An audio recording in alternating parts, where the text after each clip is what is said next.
Mr. Speaker, the Canadian dream of home ownership is fading for too many young Canadians. Despite lots of announcements, the actual results from the Liberal housing plan is downright depressing. Home ownership among 30 to 34-year-olds has fallen to 52%. New home sales are down from 45% in the GTA and 56% in Vancouver. In fact, the government's own housing agency is predicting that new home starts will fall, not increase, by more than 18% for the next 3 years. It's clear more bureaucracy isn't the answer. When will the government adopt the Conservative plan to kickstart home building by removing the GST on all new homes and restore the dream of home ownership for young Canadians? Speaker, the government's own data shows that building bureaucracy doesn't actually get results. But the Liberals also have it backwards on the auto sector. In the last 10 years of the Liberal government, the number of vehicles produced in Canada has fallen from 2.3 million cars to 1.2 million. Their plan forced working Canadians to send their tax dollars to subsidize the purchase of EVs that most Canadians cannot afford, and the vast majority of which of those EVs sold in Canada are not made in Canada.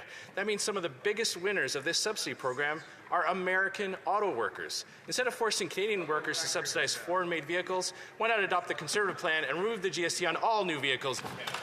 Mr. Speaker, the number of cars manufactured in Canada has decreased by half compared to 2016, and over 5,000 jobs have been lost. To add insult to injury, the Prime Minister has introduced an auto strategy that subsidizes EVs made in foreign countries. However, on this side of the House, we have a better idea. Why not ease the burden on Canadian workers and taxpayers by cutting these subsidies for EVs manufactured abroad? Do they think it's a good idea? Yes or no? So does that mean that the global market is doing well and that Canadian market is not?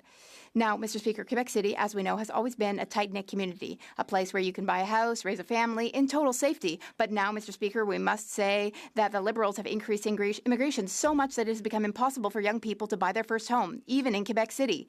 One thing is certain, that doesn't seem to bother the mayor of Quebec City, who celebrates this terrible situation in the Globe and Mail. Will the Minister of Immigration finally admit that the disproportionate immigration levels imposed on Quebec are preventing young Quebecers from buying a home and starting a family? I don't think she understood my question. She should read an article published yesterday. In the article, Étienne Alexandre Beauregard, who's a young Quebec intellectual, warned that the war on cars, radical environmentalism, and overly restrictive immigration levels are changing Quebec's unique identity. Young people can no longer afford to build a home, and Quebec City's Liberal MPs, just like the mayor of Quebec, refuse to face the facts. Can the Minister of Immigration finally admit that by exceeding Quebec's intake and integration capacity for immigrants, her Liberal government has caused house prices to skyrocket, preventing young people from becoming homeowners?